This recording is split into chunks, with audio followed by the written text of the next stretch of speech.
So if you want to find out the views of the left wing, then you go to Twitter.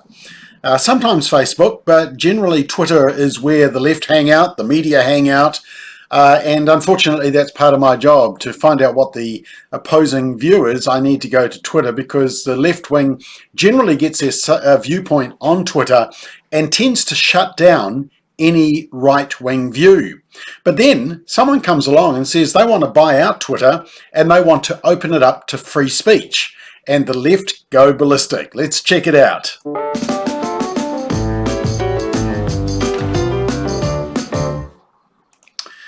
So Twitter, yeah, I do have to visit Twitter. It's a pretty toxic environment, but it is an area that you can quickly check out what the opposing view is, especially coming from the left wing. It's been marred by controversy because it tends to always cancel or suspend the accounts, usually of right-wing groups. So like McBLOG, a satirical website, or PragerU, which puts out a lot of conservative videos.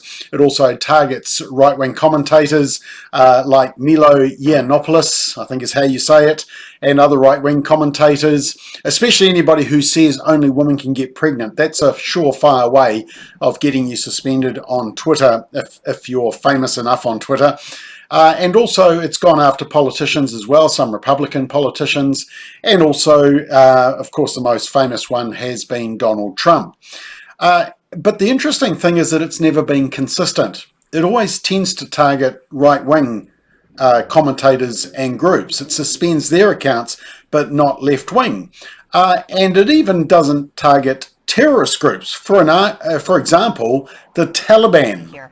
They took President Trump off Twitter, but yet the supreme leader of Iran and the spokesperson for the Taliban, they're allowed to stay on. This is clear. The social media companies know how much power they have, and it's clear controlling of the messaging. Well, I think that what they would say is, as long as they aren't violating the terms of service that they say President Trump did, then they're in the clear. But I think at some point you have to take a breath and a step back if you're running Twitter and say, okay, who are these people? The Taliban is an organization that is actively, currently getting people, searching for people door to door who help the United States, dragging them into the street and murdering them. They are kidnapping girls as young as 15, 14, and forcing them to become child brides, raping them. This is what that organization is doing literally right now. And to say, well, you know, as long as they aren't engaged in targeted harassment or whatever. If they abide by the fine print. I am very curious to hear how some of the internal conversations about this must be going at a place like Twitter, because it seems awfully hard for, I think, average people to understand. Yeah. Well, it has been hard for the average person to understand, but for the left, it's been the playground of choice. It's been the weapon of choice that Twitter has been where you go to push the ideas and for the media to get their ideas from in general. But they haven't been consistent. And so along comes Elon Musk. Now, he is a multi-billionaire. He owns Tesla. He's also done a lot of space travel as well. And he wants to buy out Twitter. So he has gained 9% of the shares. He wants more. And he's willing to spend up to, $43 billion to take control of Twitter. But at the same time, he also wants to maintain the level of shareholding in terms of the number of shareholders. It's something like 2,000 legally that the company should have. So he's not after a dictatorship, but he simply wants to change their modus operandi to being more open, more inclusive. And as a result, the left wing, and especially the left-wing media, the legacy media, have been panicking because they've been concerned that Elon Musk is going to take over Twitter and he's going to start to direct the narrative. Have a listen to this hilarious little discussion from MSNBC, especially the statement made right at the end by one of the announcers. Voters and are still Trump supporters. They go, yeah, you guys are going crazy. He's doing, what are you so surprised about? He's doing exactly what he said he's going to do. Well, and I think that the dangerous, edges here are that he's trying to undermine the media, trying to make up his own facts. And it could be that while unemployment and the economy worsens, he could have undermined the messaging so much that he can actually control exactly what people think, and that is our job. Yeah, if you look at the... Did you hear that? He might control what people think, and that is our job. So the media aren't too impressed with Elon Musk coming along and wanting to open up Twitter to free speech. And of course, one of the arguments is that, well, he's a billionaire and he's just going to control the company, and that's a bad thing when billionaires control the company. Small problem. Do you know who owns Facebook and Instagram? That is owned by a multi-millionaire, Mark Zuckerberg. The Washington Post is owned by Amazon founder and billionaire Jeff Bezos, who purchased the Washington Post in 2016.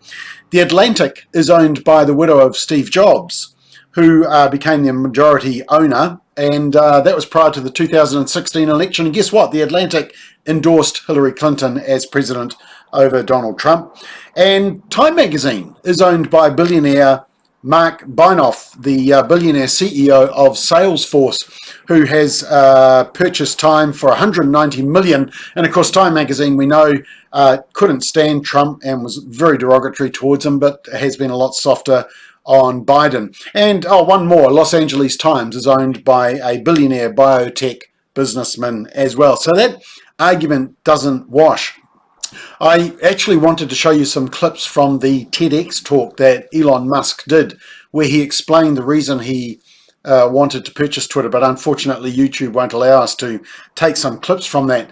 But if you get the chance, do watch it, because you'll find that Elon Musk is basically saying, no, he just wants an open forum. He wants Twitter to be more transparent as to which tweets they're promoting and which ones they're demoting and why. He wants them to be more balanced, to allow more right-wing views to come across, to be not so quick to suspend accounts. And one interesting thing he says is that if something is illegal, any incitement to violence, then that should be dealt with by the police. It should be dealt with through the laws of the country that it applies to, and it shouldn't be by left-wingers sitting in the head office of Twitter. And so he wants to bring in a whole lot more transparency. He's saying that he doesn't want total control. He wants to continue to allow up to 2,000 shareholders, so he wouldn't dictate Twitter as such. And he simply says that Twitter is kind of the marketplace of ideas, and he wants it to be far more open, far more transparent, and less likely to jump on to especially right-wing accounts and to suspend them or to cancel them altogether. That's got to be a good thing. I mean, that's about free speech, and that's opening it up. So just finally, Babylon Bee, which is one of the accounts that has been suspended at times, they're a satirical website, and they came up with this very funny little skit which talks about what it would have been like in the Twitter head office at the time that it was announced that Elon Musk was possibly buying out Twitter and that he was going to open it up to free speech. And how would the staff of Twitter, who probably 99.999% are left-wingers, would have reacted? Have a watch of this funny little clip. Before I show you that, though, I would just say, Elon Musk, bring it on. Buy out Twitter and bring it into the open. Make it a marketplace of ideas from both sides so that we can hear both sides of the debate. Because at the moment, it's very heavily stacked towards the left-wing argument, which is why the media sit around it and why they love it especially. But anyway, to finish with, here's this little skit from Babylon Bee. Dr. Pollen, I'm your 2 o'clock. Oh, hey, Mandy. Have a seat. What can I do for you? It's terrible. I can't even. I have literally lost my ability to even. Whoa, let's calm down. What was it? Some sort of tragic loss? Death in the family? No one misgendered you, did they? No, it's even worse. Elon Musk wants to buy our company. All right, not another one.